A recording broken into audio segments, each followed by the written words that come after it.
Hey folks, thanks for checking the video out. Here's 10 tips for mastering that I've learned along the way that I think are going to help you. Mismatched waveforms can destroy your carefully crafted dynamics processing. If the waveform is weighted too heavily to the positive or negative, then your compressor will kick in unduly.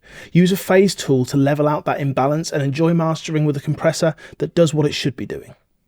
2 limiters are better than 1. A little off the top from 2 limiters is often going to sound more natural than slamming off peaks with 1 at the end. Often I'll just use a gentle limiter at the start of the chain, then another at the end to deal with the final loudness. Give it a try, let me know what you think. On the subject of limiting, clippers are gentler than limiters and will stop your limiter from chopping off peaks quite so much.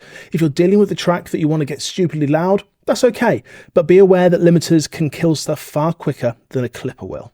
Low end and high end can take up a hell of a lot of space. Low end more so than highs, but a bit of sibilance will eat up headroom in the same way.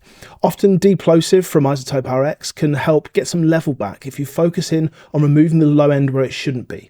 By that I don't mean on the kicks or bass notes, they should have low end. I'm talking about palm mutes on guitars and plosives on vocals. Ask whoever is mixing the track that you're mastering to leave a couple of seconds at the start and end of the track. Why? Well, at the end, it will give you the freedom to make the fade wherever it needs to be, so it transitions into the next track nicely, or just so you have the control over making that last note ring out the perfect amount. At the start, that's so you can capture a noise print if you need to.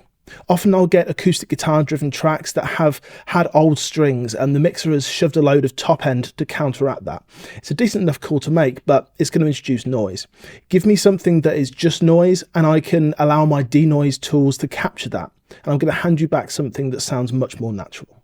Reverb on a master can often be just the thing to tie everything together. You get a dry sounding recording of a singer-songwriter and can't work out why that vibe isn't there? Well, stick a small amount of room reverb on the mix, down low, and hear it go from boring and sterile to just better. Using reference plugins can be a great way to zone in on specifically what needs improving in this master. Just solo the mid-range, for example, just for a moment, and flick back and forth between your track and a known good sounding reference. That should give you an idea of where the corrections need to take place. Speaking of reference plugins, you are using them, aren't you? Or even just without a plugin, listen to music. That's what you're aiming for.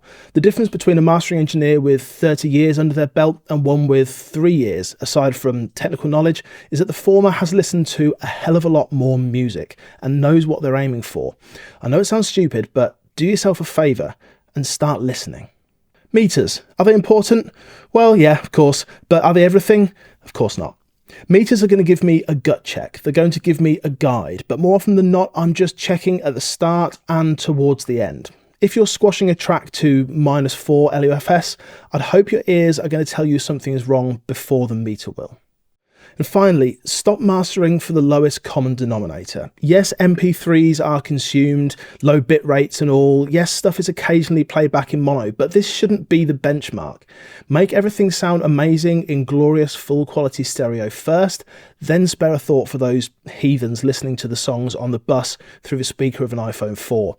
They shouldn't be your target audience because the fact that they're listening to the track on said bus through said phone means that high definition audio isn't their top priority. I'll see you again soon. Take care.